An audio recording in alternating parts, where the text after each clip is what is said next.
I'm Anya Schifrin. I'm the director of the International Media Advocacy and Communication Specialization here at SEPA. And I would like you all to thank everybody for coming to this conference today. It's wonderful to see everyone here. The community who works on African media is not a huge community, and I thought it would be really nice to get as many of us as possible in the room so that we can update each other on the work that we're doing and compare notes. One of the exciting things about this event is that it's very much in keeping with the interdisciplinary SEPA tradition. So we will have a nice range of people here today, academics, but also journalists, members of NGOs, people from human rights and development communities, and our blogger from Burkina Faso, Ramasa, sorry. Many of you are meeting for the first time, but I hope that we'll stay in touch and find ways to continue to work together. I'll talk a little bit about some of what we've been doing here at SEPA, but I first want to thank the Committee on Global Thought, which funded this event, as well as the Institute for African Studies, the SEPA Pan-African Network, and our various helpers. As you can see, we've got lots of students here who are helping out, and I especially want to acknowledge Sasha DeVogel, Rebecca Hogan, who's really done a huge amount of work, along with Karen Attia, and our program assistant, Kara Sunby. Also wanted to thank Saskia Sasson, who's here with us now on this panel, and Mamadou Diop, as well as Matthew Purcell, who helped in the early stages with some of the research and planning. This event is the culmination of several years of interest in this subject here at SEPA. For the last 3 years now, my students and I have been researching a number of areas regarding African media. It began when Revenue Watch Institute asked me to consult on the effectiveness of journalism trainings in sub-Saharan South Africa.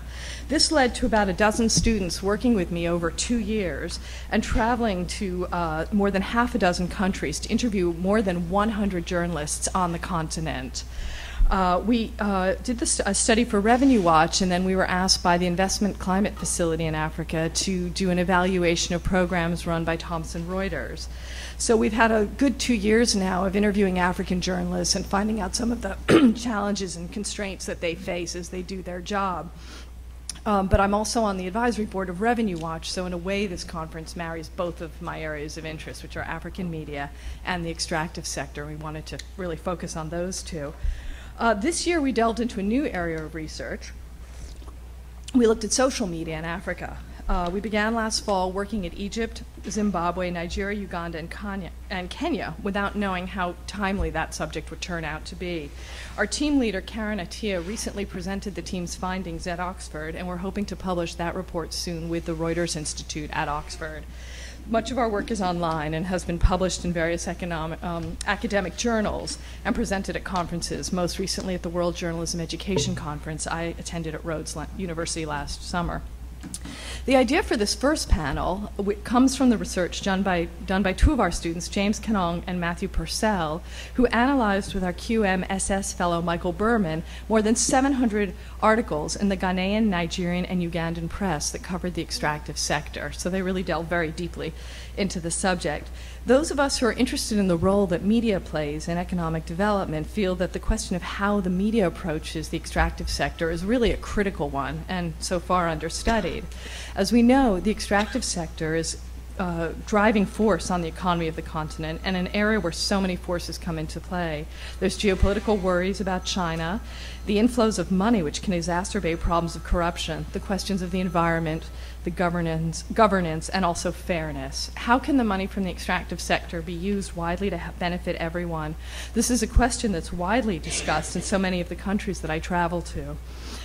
We've talked with journalists in places like Sierra Leone and Ghana and Nigeria and Uganda, among other places, and so many of them have talked to me about the need for the money from the extractive sector, from the mining and the oil, to be used well and fairly. And so many of the journalists I've met hope that the media can become a force that pushes government to be more accountable. At the same time, journalists face tremendous constraints, as we know. Many African newspapers are short of funds. In the United States, the media is about 70% funded by advertising, which is much higher than in Europe. But in Africa, of course, there are very few advertisers, and so newspapers often rely on circulation and paid people buying copies, but of course the pass-through rate is very high. Radio has the widest reach, but again doesn't always cover these subjects of governance and accountability, although Karen is really the expert here in Ghanaian radio, and she can talk about that. The research question that I posed for Matthew and James and Michael Berman, who's in the audience, was really how, in this complicated context with all the pressures on journalists, the lack of resources, and the political constraints, how are journalists faring? Are they able to explain the complicated issues about the extractive sector? Are they able to reach out and educate the public and frame the agenda for discussion? Do they use clear language? Do their articles have enough context? Are articles balanced that we see in the newspapers, or do they just reprint press releases from government and big corporations, as the US and UK journalists increasingly do with the increasing lack of resources here? What role can the media play in helping promote governance around the continent? James and Matthew spent a year coding these hundreds of newspaper articles and found that there were vast differences between countries, between coverage of different sectors, and Uganda was particularly strong.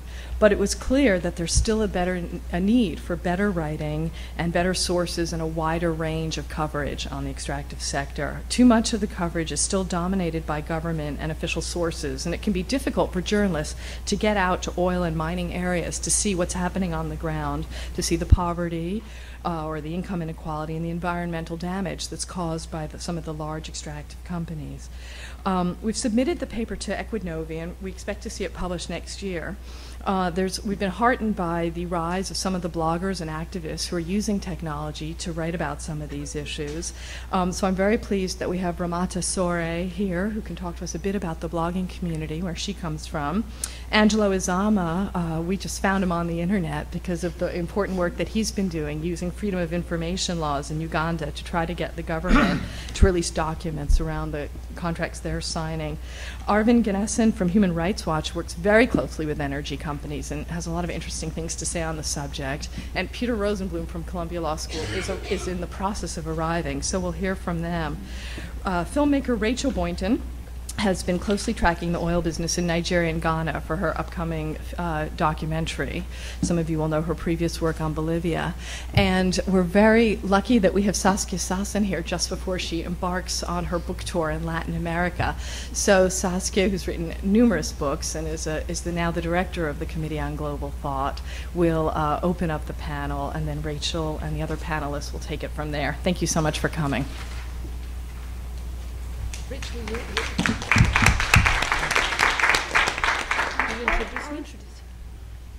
I'll introduce you. You introduce me? Okay.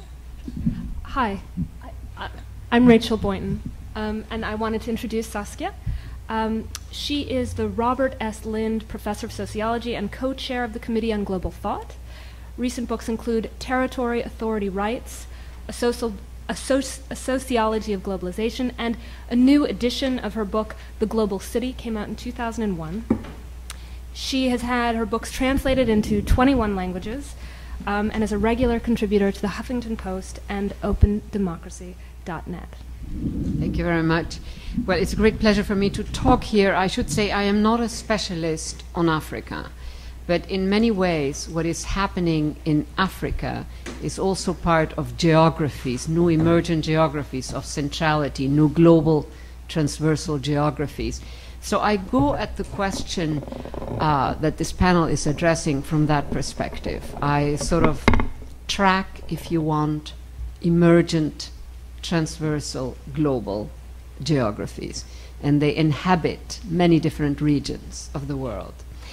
Now, I want to focus just very, very briefly as a starting point on one particular kind of resource extraction, which is the subject of this panel. And that is what we usually call land grabs.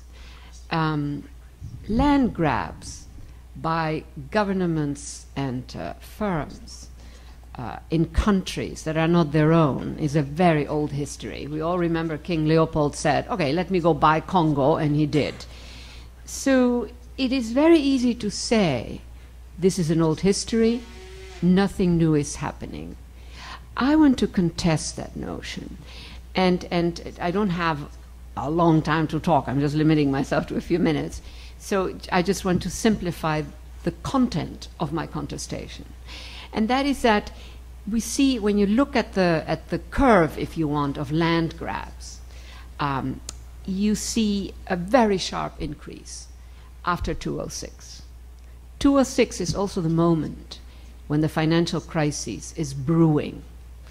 It's not up there on the surface, but enough knowledge is inside the financial system to know that something is happening, to the point that Goldman Sachs, Morgan Stanley, they also went and bought land.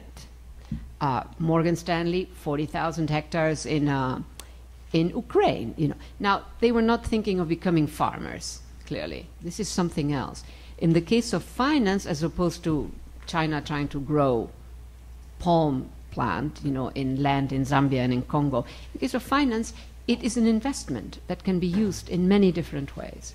Now, if you look at what lies behind some of this land grab, you see basically three very powerful reasons, beyond the specifics of why financial firms are buying land, which is just as a fungible investment ultimately. But the one reason is the food question, and we all know about it. It has been in the media. This room is full of people who study the media, so I don't need to elaborate on that. It coincides with enormous growth in the prices of food, et cetera, et cetera. The second one is water. So Coca-Cola just bought a huge stretch of land in Latin America because it needs water. You all know that to produce 1 liter of Coca-Cola, Coca-Cola is just an example of any soda here, it takes 9 liters of water. So if you go to a Google map, for instance, good military technology, you see that they bought a piece of rock. Well, beneath that, of course, is great water. So the question of land actually extends to what may look rocky, but also contains some resources. And then finally, the question of minerals, rare earth, especially rare earth, are sort of everywhere. So land, they probably are also beneath the SIPA building, but we're not about to destroy this building to get at the rare earth. So we go to Africa, we go to Ukraine, we go to Russia, etc., etc. Now, the typical answer right now is that this represents, just focusing on land grabs, the commodification of land.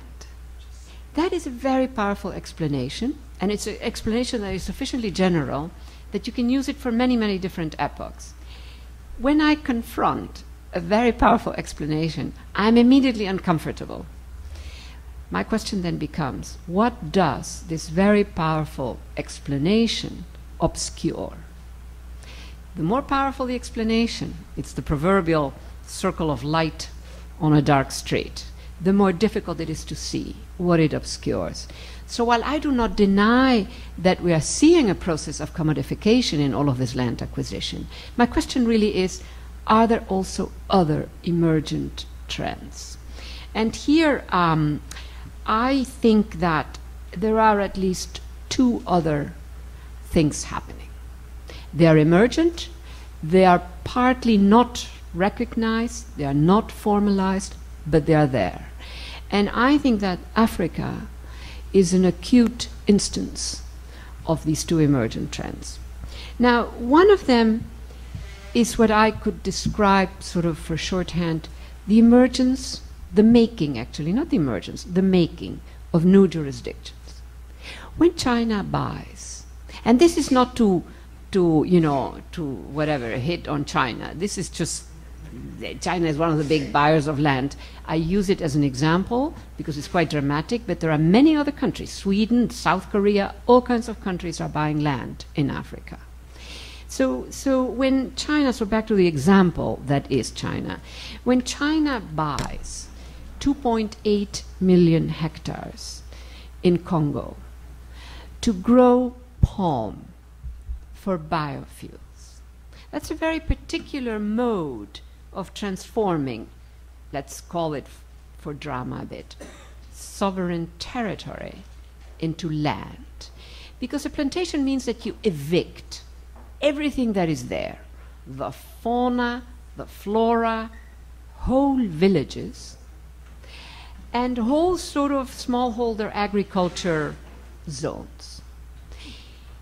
Secondly, if there should be a conflict, China controlling that much land having transformed that land into something very different, a plantation, confronting the government of Congo, it's not simply a question of, okay, they happen to own a plot of land. There is a jurisdictional issue that will emerge. Now, what I described for China in Zambia holds for China in Congo. I described Congo. The same thing is happening in Zambia and in a bunch of other countries. Now, again, I repeat, China is not the only one. Sweden is buying a lot of land for its own purposes. South Korea. The best-known cases are, of course, also the Gulf countries, etc., etc. But I just want to emphasize that this is very broad. Let's think of it as a curve. At what point does that much buying of land by a lot of foreign governments and, of course, also foreign firms, at what point does that actually alter? And we're way beyond simply having bought or leased vast amounts of land. At what point are sort of structural holes in the tissue of national authority produced, etc., etc.? So I just think I see this as the beginning of a story. Africa, along with a few other parts of the world, South America, Russia, Ukraine, and certain parts of Southeast Asia, Cambodia, etc. But Africa as a continent is, I would say, ground zero for some of these trends. So it becomes extremely important to understand what is happening there beyond the self-evident commodification of land. And I think the media play a crucial role. How we narrate it. We can it can be naturalized, say, okay, well, they're buying land, they're leasing land, so what? It's a deal, there is national income that happens. Or do we actually see in this the beginning of a history that might get quite problematic? Now, by the way, as a little footnote, I look at when I think of global cities around the world, including New York City, I see a similar kind of jurisdictional issue emerging. So it's not just about land. These are much deeper tendencies that are happening. We tend to isolate each case and describe it in its own terms. But there is much more history, I would say, being made. Now, the second issue is the formation of new geopolitical circuits. So, and here let me just give you two brief examples. When Sweden, South Korea, countries like that, this is really the determining element here, countries that are signatories to the International Criminal Court. When they buy land in Sudan, now this happens before we have South Sudan, etc., where the government is not the same as state, and when governments in South Korea and Sweden buy land in Sudan, are they producing a second geopolitics? There is the geopolitics of the established interstate system, which, which the ICC, if you're a signatory, you shouldn't really be dealing, buying from the government of Sudan. So is there a second geopolitics? And is this just a little example of much more that is happening, including the question of China in Africa, etc.? In other words, a deeper configuration of vast geopolitical rearrangements. Final thought on Africa. I think that what we see in Africa is, as I already said, it's like ground zero of some of these new developments for a whole set of reasons, though it's not exclusive there. But there is also something that is, if you want, a third point, which is the making of transversal global geographies that bypass the old centers. They bypass Europe. They bypass the United States. Now, China in Africa is the most acute case of that. It's also China in Latin America, by the way. It's the same thing. It's like bypassing the standard geopolitics and the standard centers of power.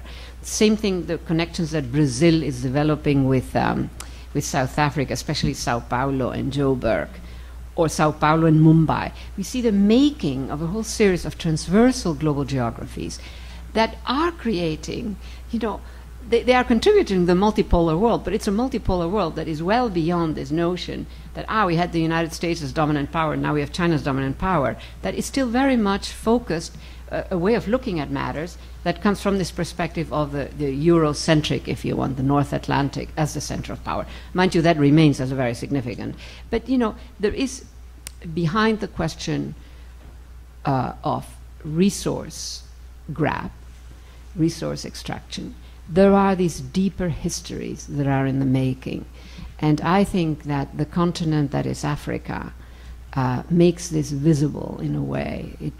It allows you to see what the dominant explanations tend to, the very powerful dominant conventional explanations obscure. You can actually see the making of these new histories. Thank you. Thank you very much for those comments. I'll start by introducing the Arvind, who will be speaking next. And I hope that we can incorporate your comments into our larger discussion about the media, because there are obviously a lot of similar issues that come up when you're trying to deal with foreign entities coming in and grabbing land versus foreign entities frequently coming in and developing oil resources. As one tries to figure out the landscape or the facts involved, I'm sure you probably in your own research and studies have confronted a lot of similar issues. Absolutely. In terms of fact-finding and things of that nature, because the themes that you're introducing are very similar to themes that one would confront when covering the extractive sector. Absolutely, yes. So I'd like to introduce Arvind. Thank you for coming, all of you. He is director of Human Rights Watch's Business and Human Rights Program, is involved in research, advocacy, and policy development for Human Rights Watch on issues involving business and human rights, with a primary focus on the energy industry. Currently, his program focuses on human rights issues related to the extractive industries, labor rights, trade, and the economic interests of militaries. Ganesan has worked on a number of other issues related to corporate responsibility, including the internet and human rights, covering countries such as Azerbaijan, Burma, China, Colombia, the Democratic Republic of Congo, Equatorial Guinea, India, Indonesia, and Nigeria. Before joining Human Rights Watch, Ganesan worked as a medical researcher. He attended the University of Central Oklahoma and the University of Oklahoma. Ganesan speaks Kannada and Tamil. Thank you. Well, thank you, everybody, for coming, and thanks to Anya and everybody for inviting me. What I thought I would talk about today is our experience in regards to media on some of the work we've done in 3 different countries in Africa. One is Angola, one is Equatorial Guinea, and one is in Nigeria. And in each of these 3 countries, we've written reports about how governments have misused oil revenue. In Angola in 2004, we wrote about how the government could not account for roughly $4.2 billion between 1997 and 2002, and talked about how that came about and what the implications were for human rights. In Nigeria, we wrote a report about how the governor, or the state of Rivers State, which was Nigeria's largest oil-producing state, mismanaged approximately $1.3 billion in oil-derived funds. And then in Equatorial Guinea, we talked about how the president and his family misused oil revenue from what is right now Africa's, I believe, 4th largest oil producer. Now, each of these cases is relatively similar in that there is a large amount of oil revenue, and in each case, the government or government officials or people close to them mismanage the funds. But our experience with media in each case is very different, and it taught us a lot of things about how to work in different countries on the very same issue. And just as background, let me give you kind of the range of the media environment in the 3 countries. Equatorial Guinea is a virtually closed country. There is no independent media whatsoever, and if an independent journalist were going to try and report on what the government does or anything of consequence in the country, they would probably end up in jail. So it is it's an environment in which the state controls the media environment quite completely, and therefore doesn't want to see any critical information come out to the public. It's also a Spanish-speaking country, because it's a former Spanish colony. Now, we've seen the totality of the government's response in the wake of the crises in the Middle East, where they've cut off basically all information about what's going on there because they feel it might be a challenge to their rule. So that's one end of the spectrum. The other end of the spectrum is Nigeria, which has a very open and vibrant and inquisitive press that is very quick to cover issues of corruption, government malfeasance, and a wide variety of things. And in the middle is Angola, which has a more open press today than it did 10 years ago, but still isn't as open as, say, Nigeria, and certainly isn't as closed as Equatorial Guinea. So in each of these three cases, we've had a very different experience with how to deal with media on covering the issues we address and some of the things that are talked about today. And I'll start with the closed society and what we've learned about how to get media coverage or local attention to issues of corruption by the government when the government doesn't want you to know this is happening. And the basic thing we've learned is that a corruption story or an oil-related corruption story is generally an interesting story for foreign media in the West, in the US, and elsewhere. And you can see international coverage there. But what you also see is that international coverage doesn't translate to domestic attention necessarily, because for a variety of reasons. One is those news sources may not be available in the country. And probably for me, what I think the biggest determinant is, if the language is different than the local language, it's not that relevant. So what we did in the case of Equatorial Guinea is we launched our report in 2009 in Spain, which has the largest population of Equatorial Guineans outside of the country in the world, at a time when the Spanish foreign minister was making an official visit, and one of the first in years, to the country. And what we found is that both the government and the Spanish press were far more effective in raising these issues domestically than any other press we had seen. And the reason for this is very simple. There's a former colonial relationship. The foreign minister was there, and the government and the public were far more sensitive to Spanish language press and press from Spain than anywhere else.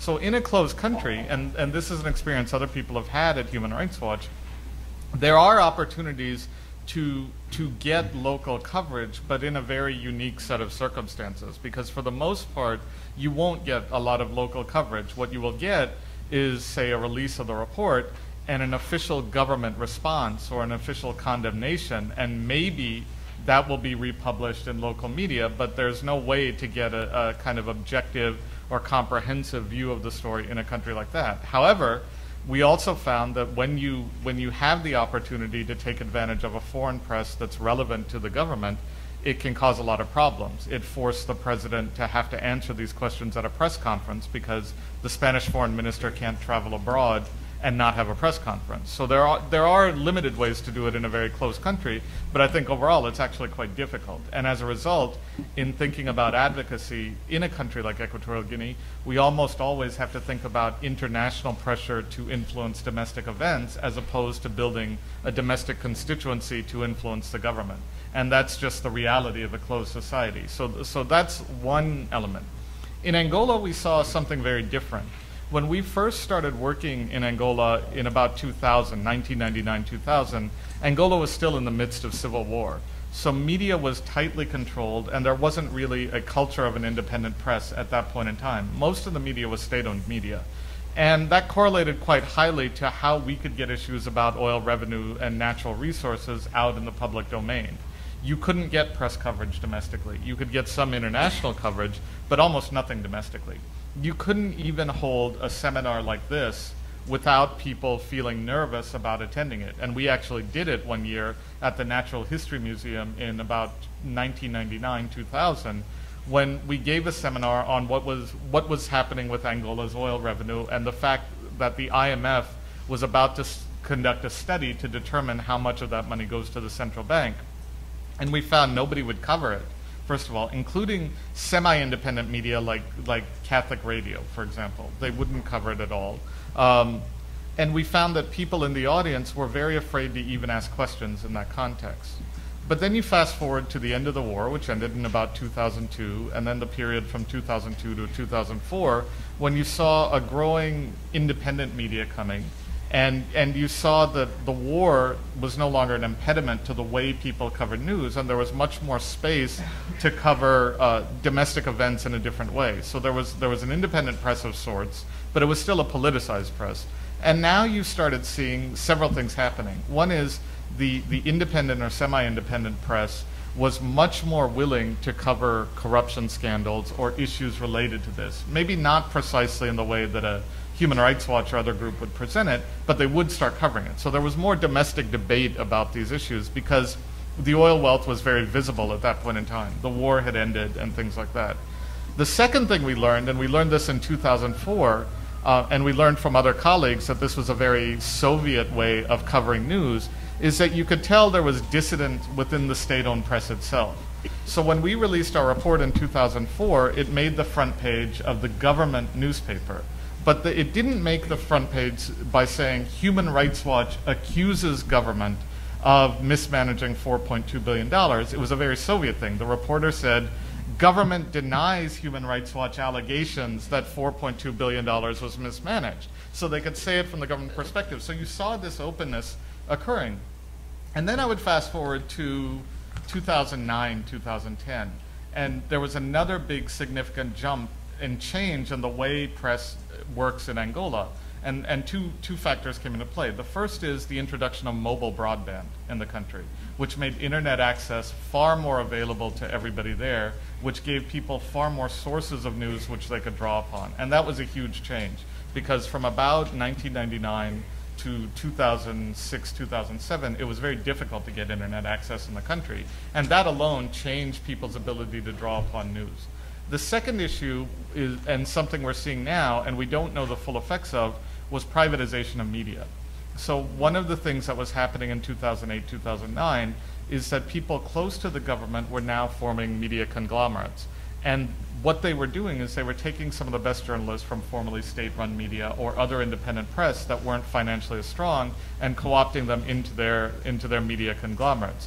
And what we heard anecdotally is that that led to less criticism of the government. Because of the licensing regimes to get a media conglomerate anyway, you had to be close to the government, and you had to be sensitive to what the government may or may not want to see.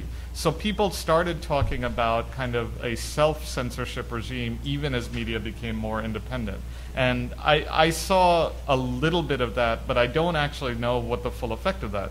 But it's a very interesting case in Angola, because we saw Angola transition from kind of a very closed media environment to a relatively open one, to one that's still open but with some pretty major caveats. And then I would move to Nigeria, where we covered corruption. And there, I would say the problem isn't coverage. There's plenty of coverage I mean, our report, for example, got numerous coverage in local papers, was the lead story on the television news. We saw our reports being distributed by street hawkers on street corners and things like that. But because of the subject matter, and because people generally are desensitized to corruption scandals in the country, I would say that even though you get much more widespread coverage, you have far less impact through media of dealing with these issues. And that's a different challenge in and of itself, is that just because you can get access doesn't mean it will translate to change. And so there, in a country that's very open, and I would say this about the US or elsewhere, you can get a lot of attention of issues, but then you have to make a transition to thinking about advocacy to actually have impact over time.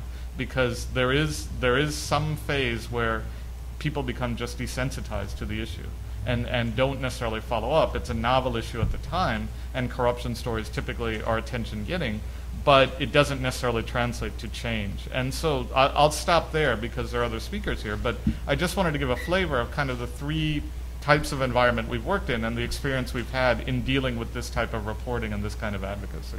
But thank you.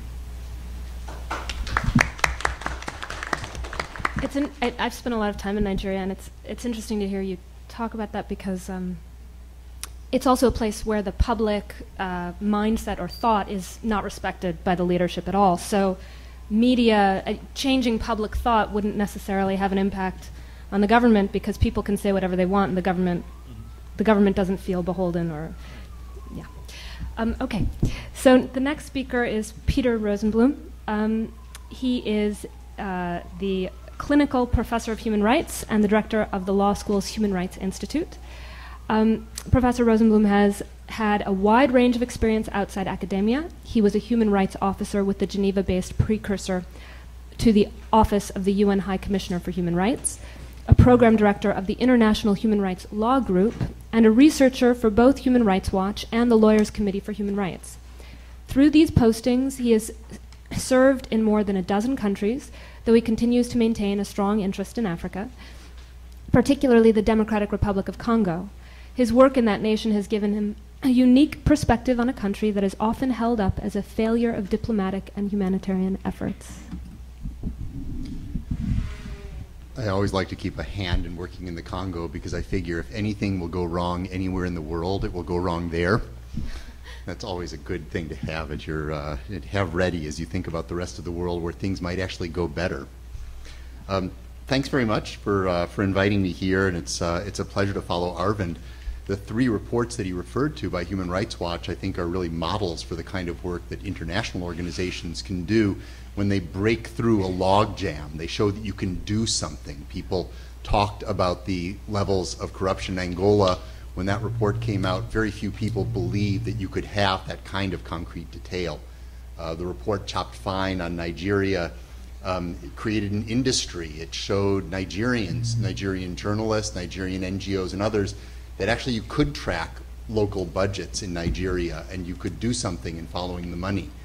And the report in Equatorial Guinea itself was a breakthrough because so little is said about Equatorial Guinea, and it's much easier to go and say than you might think. You know, I keep reminding people, if you have a U.S. passport, you can go to Equatorial Guinea without a visa. And the fact that more of us don't and go there, collect information, and help to spread it just gets to feed this regime, which otherwise is so repressive in its behavior. So we've had these breakthroughs, and they've really been important, I think, for pointing to where we can go in terms of the news. But what I'd like to talk about is not so much the big stories of the horrors, the corruption, the massive displacement and the like, but rather the regular story, the day-to-day story about what's happening in the world of the extractive sector in Africa. Because my sense is that by and large, you can get everybody to tell the disaster tale. The problem is that's all they're doing, even at the best of times. And sometimes those local groups, the local press or the local NGOs, are continuing to focus on a disaster tale that an international NGO picked up a year before, and they're still at it while the world around them is changing. Because as Saskia was referring to it, and as we could talk about here, the ground in Africa is being transformed. If you just look across the map, and if you're someone who's been working on Africa over the last decades, some countries thoroughly familiar, of course Angola when it comes to mining and oil, of course South Africa, but I would come back to South Africa, of course Nigeria, and then there's a few of these older oil countries that are still relevant, Gabon, Cameroon, Congo, Brazzaville. But there's a whole list of new countries as well, or old countries that are genuinely being transformed by new investments or changing investments in the mining sector. I see that we have Ian Gary here. I know that others are working on the case of Ghana. It's really very high on the list. Tanzania. No, we didn't talk about Tanzania as a gold-producing country a decade ago. Zambia, sure, mining company, but during 30 years, there was such depression in the copper sector that it was becoming increasingly irrelevant. Equatorial Guinea, that's new oil. Ghana being transformed. Uganda, any of us who are from Uganda or have been there recently have heard from one and all that what we know of the economic basis of the regime in Uganda is about to be transformed. The DRC, as much as we've thought of it as a mining country in the past, it served as a kind of cold storage for the last 30 years when what it had was really not that relevant to the international community. Mozambique, never high on our list before. Sierra Leone, Guinea, the list goes on. And in country by country, the ways in which the transformation is happening is affecting massive kinds of dislocations And my sense is that there are very few spaces on the African continent where there is any broad journalistic capacity to grasp the issues that are affecting the country. That most of what you get is a periodic attention to a horror story of a killing, of a dislocation. And why is this story so complicated? Well, for one thing, all of this mining is the result of, almost all of it is the result of this incredible transformation of the economy since 2000, and particularly 2005, a shooting up of values across a range where sure gold, sure diamonds, sure oil, although, you know, when ExxonMobil went into Chad a decade ago to exploit oil there, it wasn't such a sure thing. The values were low. That's why they brought the World Bank in to help them out. So even in the area of oil, it's fairly recent that it's become so secure. But at this point where we're seeing nearly world historic highs in the prices of iron ore, copper ore, cobalt, other kinds of trace metals and minerals that have been available, and we've known them to be in Africa. In fact, one of the really tragic stories of the loss of value to Africa is that the vast majority of what is being mined in Africa, outside of some of these recent oil finds, we've known about it since the 1950s or the 1960s. This is not a story of science and exploration opening up new opportunities. This is a story of people taking out the maps that are in the Tervuren Museum in Belgium and looking at the US government survey and others and going back to places that had been identified 50, 60 years ago. And the by and large, in the way that the World Bank assisted in the privatization of the mining sectors in Africa, the value was lost to those countries in a very simple way. You know, talk to the Paul Colliers of the world. How do you establish fair market value? Well, you know, at the end of the day, you need auctions. Auctions don't happen as often as they should in mining. Why? Because usually the exploration goes on, there's certain values or certain uncertainties, but not in this case, when all of the mines that were being sold by and large were old mines that people knew about. Perfect world opportunity for auctioning off mines in order to determine fair market value and make sure that the countries themselves got the value of those mines, and it didn't happen anywhere on the African continent. Instead, privatized deals, transforming state enterprises into private enterprises in circumstances where the governments themselves didn't have the bankers in order, or the data in order to know what the real value of what it was they were selling was going to be. All of this facilitated through a World Bank process of the mining codes that were adopted in one country after another from the mid-1990s on until 2002 with the mining code of the government of the Congo. So you have this big dislocation that's gone on in terms of relationship to the minerals in the country at the time that the values are shooting up, and the knowledge that's necessary in order to even tell that story is a knowledge that's fairly rarefied. It exists in the specialized press. It exists to some degree in what we can read on Bloomberg or Reuters, or it exists in the specialized mining publications that come out of South Africa and elsewhere, but which are, if you follow them closely, wildly biased in terms of who they relate to. It's business that pays their fees. That's who they relate to. They report the rumors, the inside stories, the other things, which are really interesting and which are really valuable to telling the story. But in that, it's a biased story. So, in terms of what actually gets covered inside the countries, you might get the follow-on to the Human Rights Watch story, the engagement by the international community, the story of the horror story of the killings of artisanal miners in a mine site in the Congo. But what about the massive multi-billion-dollar loss of value in the selling off of the resources? What about the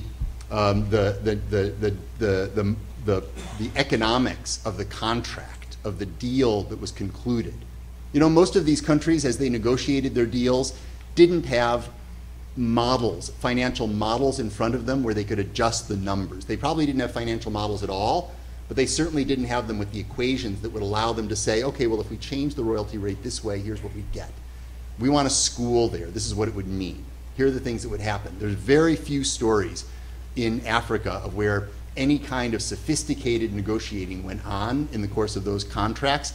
And in many of the countries we're dealing with, they have these individualized contract regimes that allow the governments a great deal of discretion that can, in the case of a country like the Congo, amount to having 60 different regulatory regimes for the 60 different contracts that you've negotiated. In other words, an impossibility for a sophisticated government to regulate and oversee a joke for a country like the Congo when it comes to knowing what's in those contracts, what the obligations are, and what has to be done. So being able to track those issues, being able to understand the finances of them, and not to be carried away, as is the case in many countries in Africa today, by a nostalgia for the old public company. I don't know how many people you'll have to say for the different countries here, but I say at least in half of the countries in Africa where I travel, that nostalgia overwhelms everything else. And I can be sympathetic. It's terrible. Gécamine was the good Congo. Gécamine, the copper company in the Congo, was what gave education and healthcare and all the rest. It's gone. It's been screwed over long before.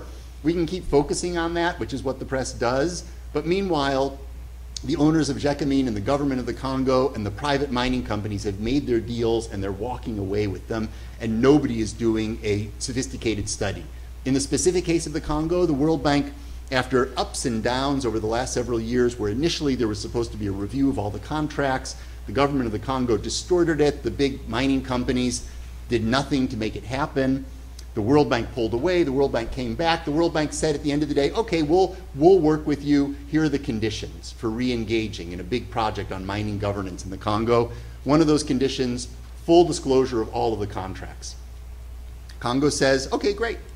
Okay, we've done that. And nobody is saying, actually, no, you haven't done it. Nobody's saying, no, you disclosed in 2007 before you renegotiated all these deals. You've never disclosed the full China contract. You've never done any of the rest of it. World Bank's going ahead with the deal because nobody's pushing on that. Nobody's looking at that and to see what it means. But in terms of, I'm sympathetic to the press and to the others. As I say, it's a very limited pool of people who are looking more broadly. Just as a side comment, the WikiLeaks cables, were for the Congo, a number of us have been able to search the entire trove. They haven't been made public, but we've been able to get access through other journalists. I've searched everything to do with mining in the Congo. I've seen what are all of the known cables by the U.S. by the U.S. government. The level of sophistication is tragic. And from having been inside with the American ambassador and others, the one thing I know is that the CEO of Freeport-McMoRan, the one major U.S. mining company, was calling regularly in such a way as to make sure that any sophisticated critical analysis would be tragic, because they had their interests and they were following those interests. So the level of coverage, the sophistication of it is, in terms of what happened in the Congo and what's gone on, was pretty poor all along. So I've been a little bit all over the place. We could talk about some of the specific country examples. I've just returned from South Africa, and we went there to look particularly at what happens in a very mature mining country, and some parts of it are good, and some parts are just as sad as anywhere else on the continent when it comes to the sophisticated reporting or the access to information or the knowledge that helps to inform an electorate of what really is happening in terms of the land that is all around them.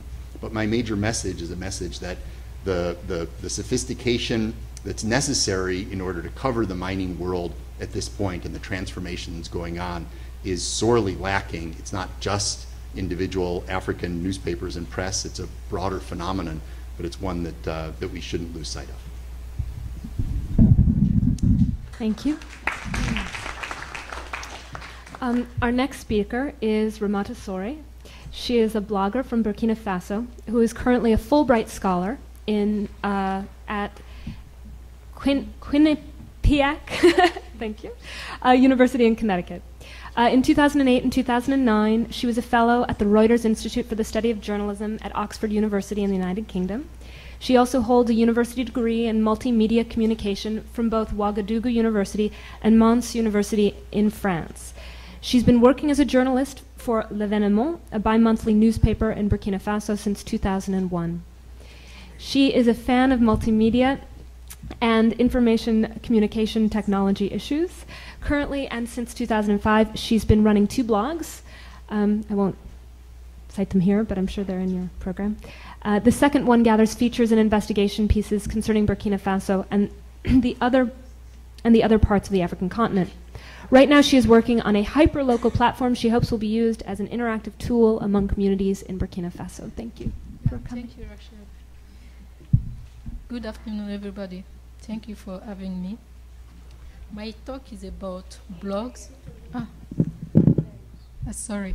My talk is about blogs, social media, and the extractive sector in Africa. I mean, based on my talk with some colleagues and some experts in ICTs, journalism, mostly Kwame Aibenu from Ghana, Bernard Taber from Uganda, Sylvestre Ouedraogo from Burkina Faso, I can say that there is no blogs or social media that exclusively focus on the extractive sector. But there are some that write, comment, and sometimes analyze facts on the extractive sector. And among those blogs, I'm able to mention ZambianEconomies.com, ToWarFreedom.com, SaGoodNewsCo.za, Esther Nakazi, blogspot.com. But since this year, the beginning of this year, thanks to a pilot program led by the Revenue Watch Institute, there are some trainings in Accra, Ghana, and Uganda to try to raise awareness among journalists and teach them better skills on how to write about the extractive sector. And those journalists, there are 13 of them with a background in economy and business. And those journalists need to talk, to discuss first the topic they want to write on with the editor. And then if they don't have any support from the editor, the pilot program offers them some kind of grant. Because sometimes at the newspaper it is very difficult for journalists to get support funds to cover or to investigate about issues. And those stories, once done, are published on their respective outlets. And then they're aggregate on a Facebook page. But this Facebook page is not open. It's only for the journalists from Uganda and from Ghana. And in Ghana, for example, they try to aggregate all those stories coming out of about oil and gas coming out of Ghana at this address, reportingoilandgas.org, and they tutor the same stories also on the address mobile.twitter.com oilgasghana. But as I said before, there are no blogs or social media that exclusively focus on the extractive sector. So it is very, very difficult to evaluate the impact of those stories on the public or even on the industry. But I think there is a key question here. Why blogs and social media do not pay attention to the extractive sector? After discussing with some experts from the continent and based on my own experience, I can say that there are many reasons to that. One of them are the lack of skill. And Peter mentioned that it is really difficult if you don't have a background to be able to read properly a contract and interpret that contract. So journalists need to be trained on how to read properly those contracts or more data. Also, there is the lack of resources. If you don't have money, as a journalist, sometimes what I do, when I have some investigation with my newspaper, I usually call them the leftovers from the newspaper. Because of page limitation, I use what I call the leftovers from my blog. So it is very difficult to have your own money and go to investigate, and because you need to spend a lot. I think also there's a lack of motivation or interest. If you don't think it is not interesting, so you're not going to spend your time to write and work on that sector. And another problem also is censorship or self-censorship. Some journalists do not want to alienate their relationship with elite groups. So even they have the information, they don't want to write about it or to dig to get more details and be able to publish. There is a lack also of legal framework. Based on a document I read on the Committee to Protect Journalists website, among the 56 countries in Africa, we only have 7 that have a Freedom of Information Act. So it is very difficult if, for example, you need to request some documents. I mean, even with the Freedom of Information Act, I think things will still be quite difficult. Yeah. And also there is the environment is not that secure. And according again to the Committee to Protect Journalists, it's sometimes very difficult, very dangerous to investigate or write on this sector. For example, since 1992, 861 journalists were killed worldwide. 3% from them are from online media, 60% from print, 20% from radio. In 2008, 125 journalists were jailed. 24 were from the continent, from Africa. In 2009, 136 journalists were jailed also. 68 were online or citizen journalists. 12 were from the continent. In 2010, 145 journalists were jailed. 69 were online journalists and citizen journalists. 10 were from Africa. In addition to that, we see that Facebook, Twitters are most of the time closely monitored. For example, this month that happened in Uganda. And this year also in Cameroon, 4 editors were arrested because a chairman of an oil company got a questionnaire with a copy of the document that had been leaked to the journalist. And the journalist got arrested, tortured, and one died, and some fled into exile. About the Zambia economies.com, this blog is run by Shola Mukanga, and he published a story about a massive tax evasion concerning a company in Zambia. But he received many threats, and he was obliged to take down the report, the full report from his blog. And that also happened this year. So, before I conclude, I need to mention that there are some good initiative on the continent and worldwide that can arise awareness among journalists and prompt them to become aware of new possibilities and to write about the extractive sector, and also to hold the government accountable.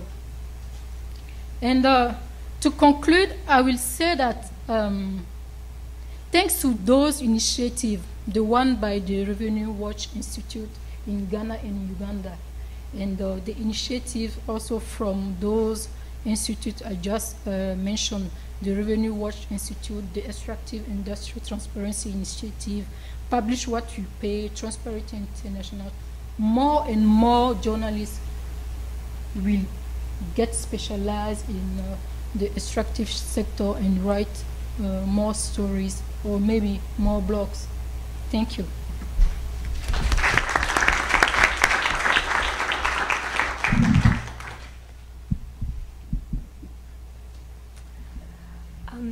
Okay, our final speaker is Angelo Izama. He was born in Kampala, Uganda. He attended Makerere University Faculty of Law. He began his journalism career in 2001 when he joined Monitor Publications. At the time, it was the country's only independent media house. He managed the news desk, trained new journalists, and developed new programming such as outdoor debates for its FM radio. Later, he began reporting and writing opinion pieces and eventually became a special projects writer, specializing in regional security and the oil sector. He was awarded a fellowship at the National Endowment for Democracy, a congressionally funded private nonprofit grant-making organization supporting freedom around the world.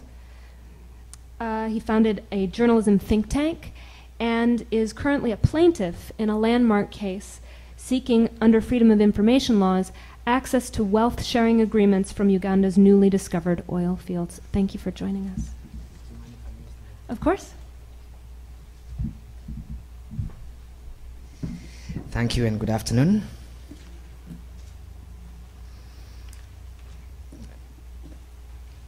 Well, at the risk of sounding like a broken record, let me just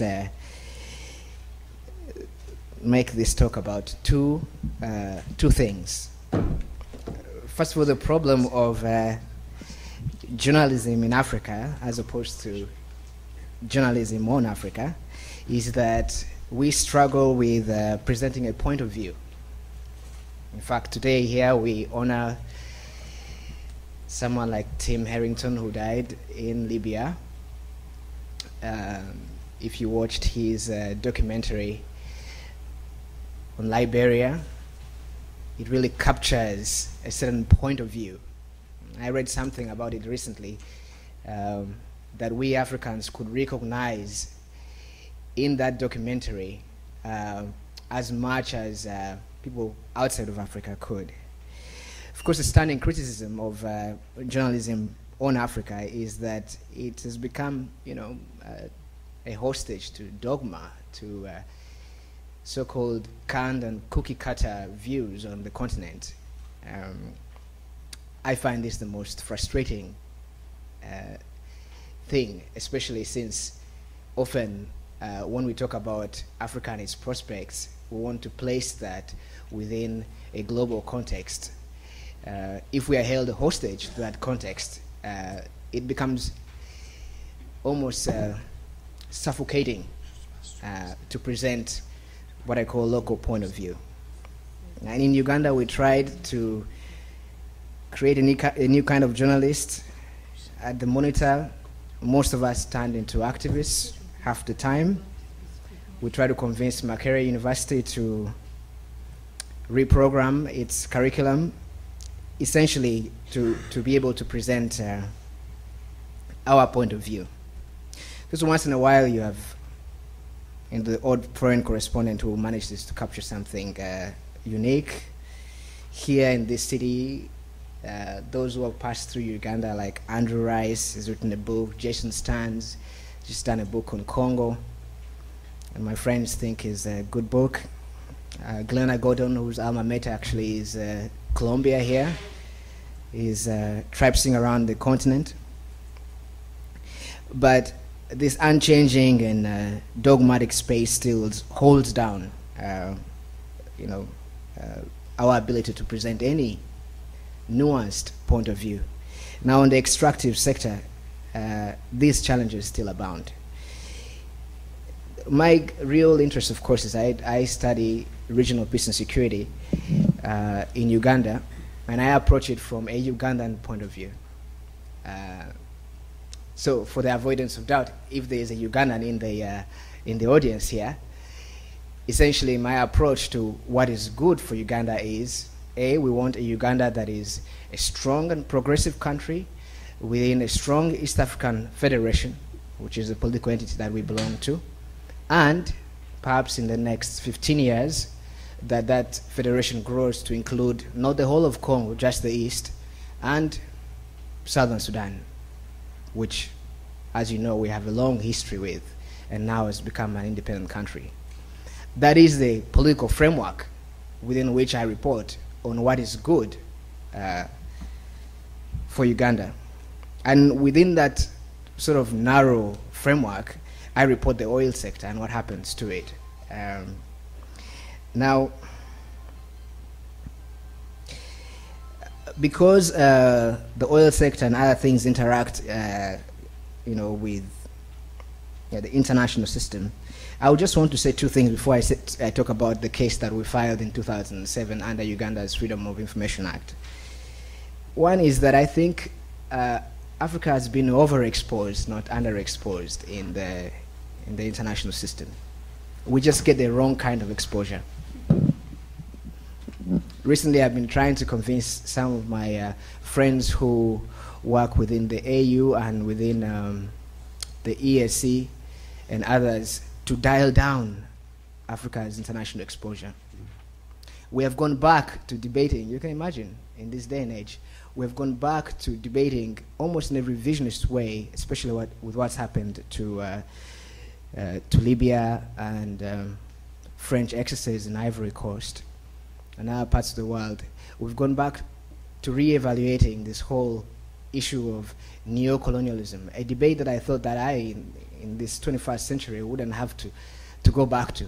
But that's essentially because our view on Africa and how Africa views, the world views us, is we can't escape the dogma. To escape the dogma, we as African journalists, we have to take our eyes off global audiences and focus them on local audiences. And that is really where my interest is, on a Ugandan audience. And that's people who read my work. Now, in 2007, I filed, together with my colleague Charles Mangusha, a simple request with our government to make available Uganda's wealth sharing agreements. Now, most people who have discussed this from a point of view of free press, because I guess if you come from the Monitor and you have a profile like me and Charles, we all have cases against us in our courts. Mohammed Keita here from CPJ is always trying to bail me out of situations where I get myself in a jam with our government. But that is not essentially why we filed that case. I filed that case because I figured that in 15 years, when Uganda becomes, an oil producer in the real sense, that the government of the day, through our case, would have demonstrated, that there is enough public interest in the extractive sector, and it takes on a Ugandan shape because we report this case. Since we started talking about it, there's been a growth of interest in what the government is hiding, and all of this is playing out in the Ugandan parliament and in the Ugandan media. We want to teach the government, one, to answer questions with regard to the oil, but also teach the public through this case that asking these questions is not a bad thing, and hopefully escalate or cascade that interest in information within the government to a point where it becomes normal for Ugandans to expect their answers from their government.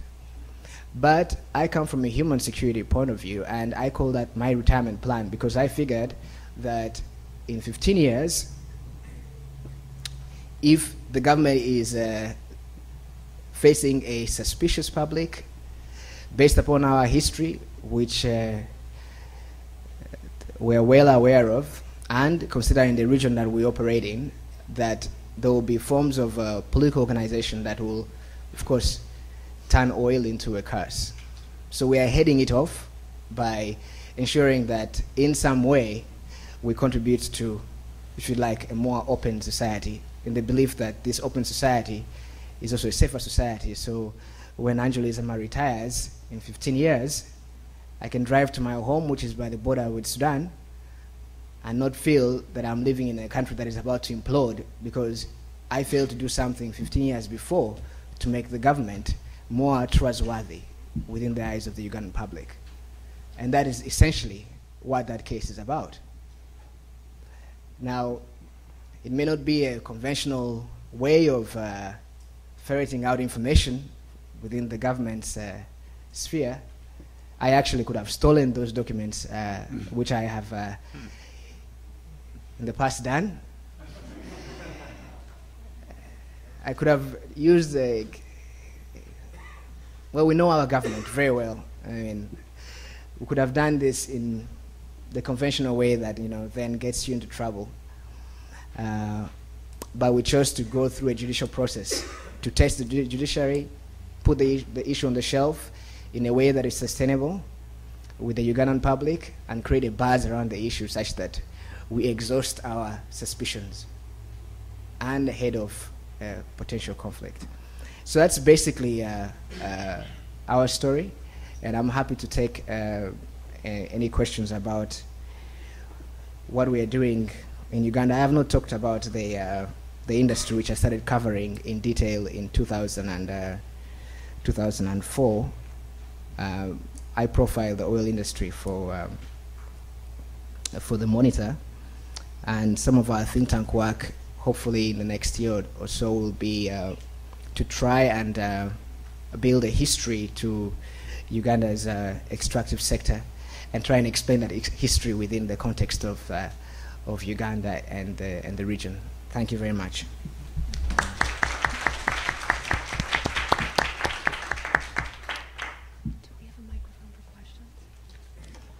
Okay, I have a ton of questions for all of you, but I'm not going to do any. You're going to leave. Oh, uh-oh. I'm very sorry to see you go. Okay, go. I'm not going to ask any questions because we have a limited amount of time, and I know some of you must have questions because there have been so many issues brought up here that are very interesting. If you could actually go up to the microphone, maybe we could try and do it that way so that people can hear you. And introduce yourself, please. Thanks. Hi, thank you all for coming today. My name is Heather Cabral. I'm with the Africa Growth Initiative at the Brookings Institution in Washington. And I essentially work as the media liaison between our scholars and media. And for me, having worked in media in Washington, I kind of have that under my belt. But now that I'm working mostly with media outlets on the continent, I'm running into very different issues where, I think where there's a growing acceptance of general media.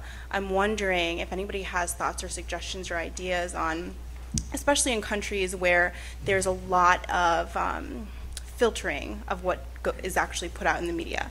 Is it, people consider bloggers here in the US legitimate media outlets, like look at the Huffington Post, it's become a respectable source. But I don't know if anybody can kind of weigh in on how blogging or social media is viewed in Africa, as that's something I'm starting to dabble in, especially I'm going to Lusaka for a few weeks next month, and I'm kind of navigating my way through their media system, but in general across the continent. Well, Ramada's the person. I think it is pretty new. Even journalists do not blog a lot or use a lot the social media. I think it has just started picking up, so I mean, need to train. I know that Oziwa, where is Ben? He was here. Maybe you can talk a little bit about the program Oziwa and Piwa. Okay. We're giving to journalists in West Africa to try to give them some skills on how to use the social media and blogs. I remember my first blog was in 2005, and I got a training from that program, and I was able to create my blog and write some stories. But at the beginning, it was not that easy, because when I created the blog, maybe I spent about 6 to 1 year, and I was writing nothing about anything about for the blog. And one day I went to a conference, and a politician lied about his background, and then I just started. I wrote the story, and my newspaper said, no, we are not going to publish it. So I just use my blog and invite people to, if they have any proof about what this guy said during the conference, they can upload it to, yeah. So, I mean, it is pretty new, so I hope in the future we get more bloggers from the continent. Yeah. Thank you.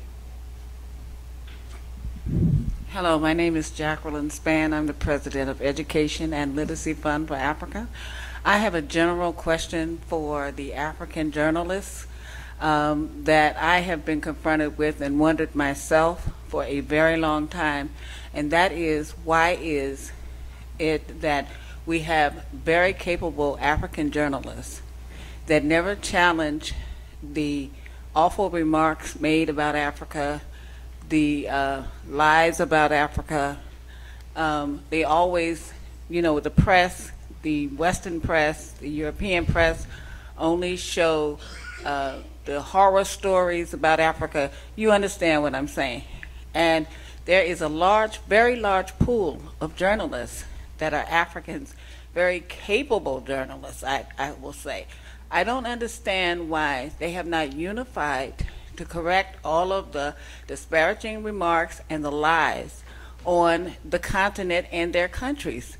All the other countries do this. They do challenge, but we don't see enough challenging and correction from the African press. Yeah, thank you for that question. You are right. And for example, my master's thesis and my independent study about those issues concerning the continent. Because when I came here in 2009, the first thing some American would ask me, oh, do you sleep on a bed? I say, yeah, I have a bed. Do you use money or check? I say, yeah, of course. But I do use leaves. And that was from a question from a professor. Yeah, a question from a professor. I was so shocked. I said, yes, we do use leaves in my country. You go to the grocery store, we use leaves to pay everything. And by the way, the tree on which I sleep, on which your ambassador sleep is close to mine. And he started laughing. I said, oh, what is going on in USA?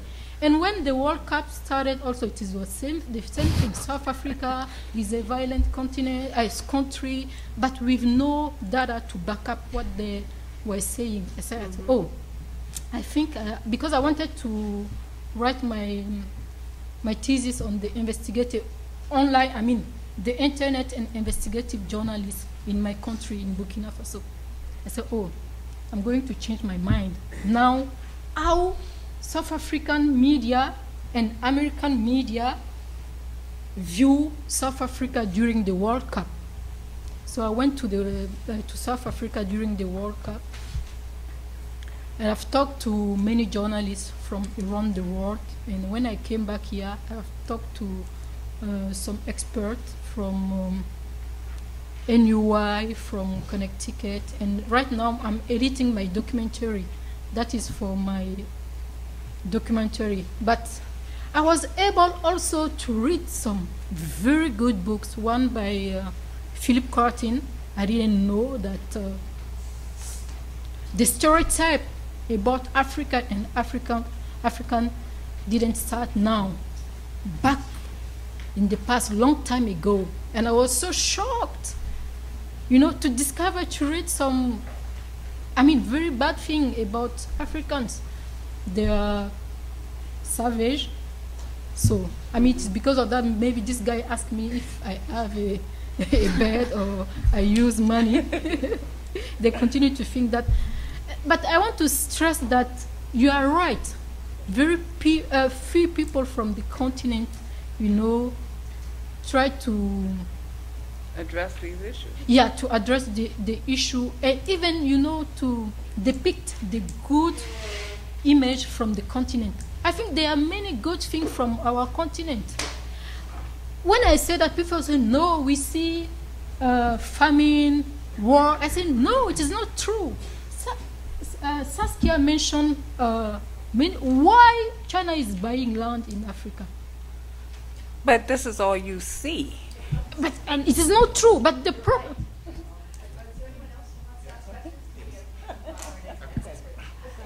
I think we can take two more questions. Yeah. Okay. Actually, I don't really have a question but a comment. My name is Uchenna Ekwo. I work for Center for Media and Peace here in New York. Matter of fact, we are doing a project on Freedom of Information Act. Actually, I come originally from Nigeria, so you can understand. The Congress in Nigeria just passed Freedom of Information Act. And when I was in Nigeria as a journalist, we never had such privilege. I worked both in government establishments and private establishments. So that's why I'm interested with the guy's presentation from Uganda. And the fact that you're acting proactively, to see what maybe the extractive industries, the potentials that do exist, and to avoid making such a thing really like a cause, like it has been in most oil-producing countries like Nigeria and stuff like that. So I think I am excited to learn that you're trying to work hard to see how you can prevent the possibility of abusing such resource, becoming very successful in your country. But what I do not know really is how the framework of the Freedom of Information Act you do have there, how effective it is, especially given the past instances. Maybe, I don't know whether you have some instances where you've been able to succeed to get some information, other than just even, like you said, quote unquote, stealing information, because, well, as journalists, it's common for people to get information from anywhere. And I also happen to know about monitor. I'm sorry to interrupt you, but we're already over time on the panel, and I want to make sure that we get one more question. Okay. So do you have a question? Yes, I just wanted to ask, for example, how do you relate with the government? Because I understand, is it Wenda? What's his name again? Andrew Wenda. Yes. How is related to the president? Does that relationship perhaps enhance the success of Monitor in terms of getting sensitive information other than from the Freedom of Information Act? Thank you. I think you can move to the next question. I will email him. Okay. So I think he'll answer your question privately after. I can share with you what we're doing with freedom of information, but just again for the avoidance of doubt, we don't give Africa a pass simply because we are Africans, and we don't want to make the same mistake of providing a uniform defense of the continent, because those who look at the continent have a uniform view of the continent. That's not what we are doing. And you take for instance South Africa. I was there twice. I don't want to go back again. I detest the poverty there. It is sickening. I am not amused by my friends are friends with Jacob Zuma, but he makes a fool of all of us, and the black empowerment movement there is going in the wrong direction, and people should be free to say these things, just like I don't want to be shackled because I'm an African, that I can't criticize the bad that is in Africa, even if I'm required to defend the good that is coming out of the continent.